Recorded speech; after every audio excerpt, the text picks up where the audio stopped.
நபியவர்கள் இப்படி சொல்லுவார்கள், நாளை மறுமையிலே அல்லாஹு தாலா தன்னுடைய அரிஷுக்கு கீழே நிழல் தருவான். அந்த நிழலுக்கு கீழே ஷாபுன் நஷாஃபி இபாதத்தில்லா, ஒரு இளைஞர் இருப்பார். அவர் யார்? தன்னுடைய வாலிபத்தை இபாதத்து செய்வதற்காகவே கழித்தவர். அவருக்கு அல்லாஹு தாலா தன்னுடைய அரிசில நிழல் தருவான் என்பதாக நபிகள் நாயகம் ரசூலுல்லாஹி ஸல்லல்லாஹு அலைஹி வஸல்லம் அவர்கள் நமக்கு சொல்லித் தருகிறார்கள். ஆனால் இப்பொழுதுள்ள இளைஞர்களுடைய மோகம் தொழுகையில் இருக்கிறதா வேறு எதிலும் இருக்கிறதா என்று பார்த்தால் ரீல்ஸ் போடுறதில் நிறைய மோகம் இருக்குதுங்க. சமீபத்தில் கடையநல்லூரை சார்ந்த ஒரு சகோதரி, வஹீதா என்கின்ற சகோதரி, புர்காவை அணிந்து கொண்டு ஆபாச வரிகள் உள்ள பாடல்களுக்கு நடனம் ஆடுகிறார். முஸ்லிம்கள் எதிர்த்தார்கள், எதிர்ப்பு குரலை பதிவு செய்தார்கள். அணிந்திருக்கக்கூடிய ஆடை இஸ்லாமிய அடையாளம். இந்த இஸ்லாம் எதை தடுத்ததோ, இந்த ஆடை எதை தடுக்குமோ அதையே அணிந்து கொண்டு இஸ்லாத்தில் தடுக்கப்பட்ட ஒரு காரியத்தை செய்தால் எந்த முஸ்லிம் தான் பொறுத்து கொள்வார்கள்? பாடக்கூடிய பாடல்கள் இருக்கிறது அல்லவா, அந்த வரிகள். அல்லாஹ் இது போன்ற கவிஞர்களை குறித்து சொல்லுவான், வஷ்ஷுகராவு யத்தபிஹுமுல் காவூன். இது போன்ற கவிதை வரிகளை, ஆபாச வரிகளை எழுதுகிறார்கள் அல்லவா கவிஞர்கள்.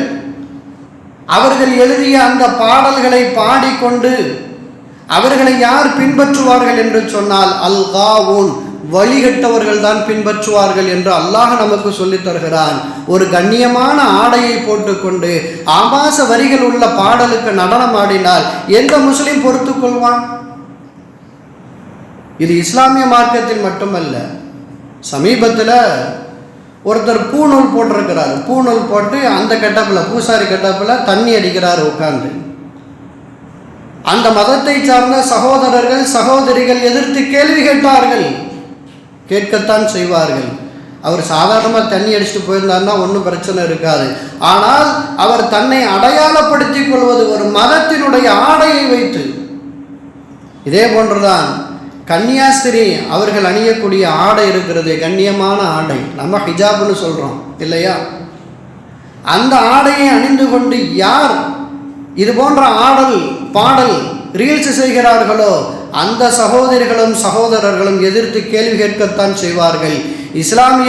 இஸ்லாமிய மார்க்கத்தை சார்ந்தவர்கள் இந்த வஹீதா என்கின்ற பெண்ணை எதிர்த்து கேட்ட காரணத்தினால் எத்தனை பேர் ஏன் இப்படியெல்லாம் பேசுகிறீர்கள், வைக்கிறீர்கள்? ஒரு பெண்ணுக்கு சுதந்திரமாக இருக்க முடியாதா?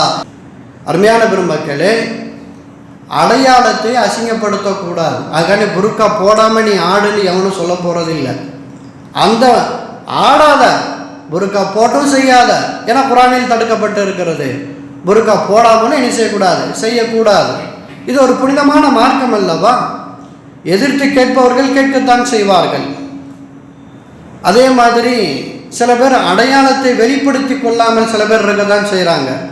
அதை இஸ்லாமிய மக்கள் பெரியதாக கண்டுகொள்வதில்லை. உதாரணத்துக்கு பிக் பாஸ், அதில் ஒருத்தர் முஸ்லீம் என்பதாக சொல்லப்படுகிறது. அவர் செய்யக்கூடிய காரியங்களுக்கும் இஸ்லாமிய அடையாளத்திற்கும் எந்த சம்பந்தமும் இல்லை. அதே போன்று எவ்வளவோ பேர் சினிமாவில் நடிக்கிறார்கள், சீரியலில் நடிக்கிறார்கள். தன்னை ஒரு இஸ்லாமிய ஆடையை அணிந்து கொண்டு அடையாளப்படுத்திக் கொள்வதில்லை, முஸ்லிம்கள் கண்டுகொள்வதில்லை. இந்த புர்காவை போட்டு இது போன்ற நடனம் ஆடியவர்களை கண்டித்தது யார்? இஸ்லாமியர்கள் மட்டுமா கண்டித்தார்கள்? இஸ்லாம் அல்லாதவர்களும் கண்டித்தார்கள். இன்னும் சொல்ல போனால் சமீபத்திலே இஸ்லாத்தை ஏற்றுக்கொண்ட சில சகோதரிகளும் கேள்விகள் கேட்டார்களே, ஹிஜாப் என்பது எவ்வளவு ஒரு புனிதமான ஒரு ஆடை, ஒரு கண்ணியமான ஆடை, இதை கேவலப்படுத்துகிறாயே என்பதாக கேட்டார்களா இல்லையா? அது மட்டுமல்ல, ஆணாக இருந்தாலும் சரி பெண்ணாக இருந்தாலும் சரி, ஹராமாக ஒருவர் எதை செய்தாலும் அதை எதிர்த்து கேட்கத்தான் செய்வார்கள் முஸ்லிம்கள். ஆனால் ஒன்று, தன்னுடைய எதிர்ப்பு குரலை பதிவு செய்யக்கூடிய முஸ்லிம்கள் கண்ணியத்தை பின்பற்ற வேண்டும். சில பேர் அப்படி செய்கிறதே இல்லை. அந்த அம்மா, அந்த சகோதரி இந்த மாதிரி ஹிஜாபை போட்டுட்டு ரீல்ஸ் போட்டிருக்கிறாங்க அப்படின்னா இது கூடாது என்பதனை கண்ணியமான வார்த்தையில் தான் பயன்படுத்தி சொல்ல வேண்டும். ஆனால் சில பேர் இஸ்லாம் தடுத்த வார்த்தைகளை எல்லாம் பயன்படுத்தி பேசுகிறார்கள். இதற்கும் இஸ்லாத்திற்கும் சம்பந்தம் இல்லை.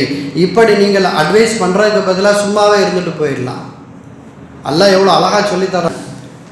நபியல்லாஹி ரசூலுல்லாஹி ஸல்லல்லாஹு அலைஹி வஸல்லம் அவர்களிடத்தில் அல்லாஹ் சொன்னான், உதுஉ இலா சபீலி ரப்பிக பில் ஹிக்மதி, நபிய நாயகமே ஹிதாயத்தின் பக்கம் மக்களை அழையுங்கள், ஆனால் ஹிக்மத்தோடு அழைப்பு செய்யுங்கள். ஹிக்மத்துனா என்ன?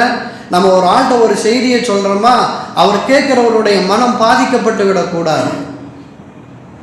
ஹிக்மத்தா என்ன செய்யணும்? கையாண்டு பேச வேண்டும். அல்லாஹ் சொன்னான், வல் மவ்இலத்துல் ஹஸனா, ஹசனா, நீங்கள் சொல்லக்கூடிய அந்த அறிவுரை என்பது அழகாக இருக்க வேண்டும். எந்த தடித்த வார்த்தைகளையும் பயன்படுத்தி விடக்கூடாது. அழகாக தெளிவாக கேட்கக்கூடியவர்கள் இவ்வளவு அறிவுரையை, அழகான அறிவுரையை இதற்கு முன்னால் கேட்டிருக்க மாட்டார்கள் என்கின்ற அளவிற்கு அழகான முறையில் அறிவுரை செய்ய வேண்டும். அல்லாஹ் சொல்லித் தருகிறான். சில நேரத்தில் விவாதம் கூட வரும். விவாதம் செய்யக்கூடியவர் அவர் ஹராமை செய்யலாம், அவர் எப்படி வேண்டுமென்றாலும் இருக்கலாம், அவர் தடித்த வார்த்தைகளை கூட பயன்படுத்தலாம்.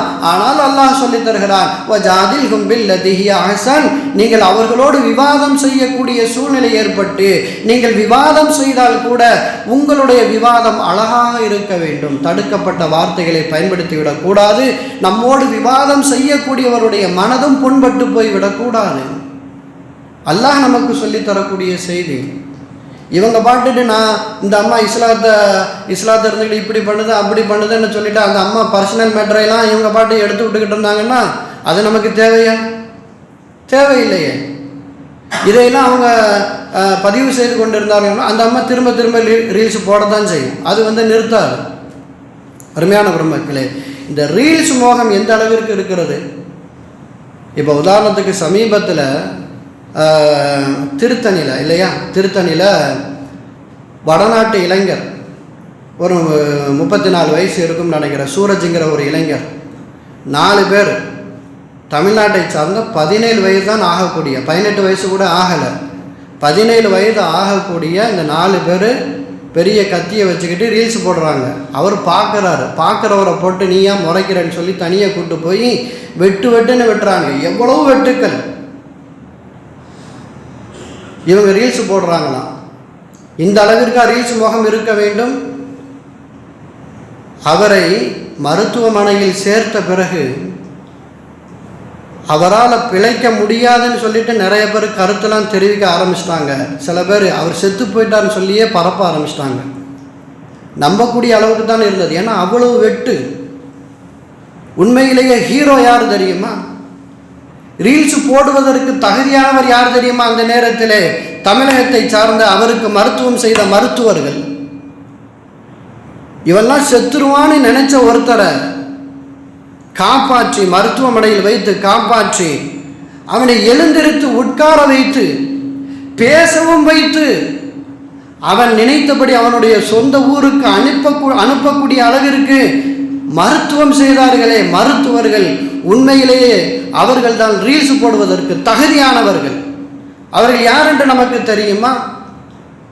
ரீல்ஸ் மோகத்தால் இது போன்று செய்யக்கூடியவர்கள் இருந்து கொண்டிருக்கிறார்கள்.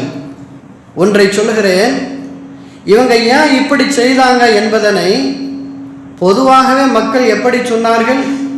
சினிமா பாடல் தான் காரணம், சினிமா தான் காரணம் என்பதாக சொன்னார்களா இல்லையா?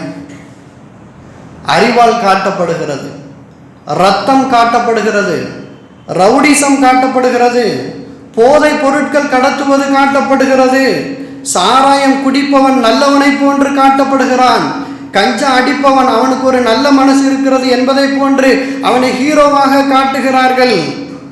கடைசியாக இந்த சமுதாய மக்கள் சொன்னது, இந்த சினிமா பாடல் தான் இவர்களை இப்படி வழிகெடுக்கிறது, காணா பாடல்கள், குத்துப்பாடல்கள். அதைத்தானே முஸ்லிம்கள் சொன்னார்கள். புர்கா அணிந்து கொண்டு இது போன்ற பாடல்களை பாடக்கூடாது, ஆடக்கூடாது, ஹராம் என்று அதைத்தானே முஸ்லிம்கள் சொன்னார்கள். ஒட்டுமொத்த மக்களுடைய கருத்து என்னவோ அதையே தான் அல்லாஹு தாலா 1400 ஆண்டுகளுக்கு முன்பதாகவே நமக்கு சொல்லி தந்துவிட்டான். வாஃபிரு தவ்வானா அல்ஹம்துலில்லாஹி ரப்பில் ஆலமீன். அஸ்ஸலாமு அலைக்கும் வரஹ்மத்துல்லாஹி தஆலா வபரகாத்துஹு.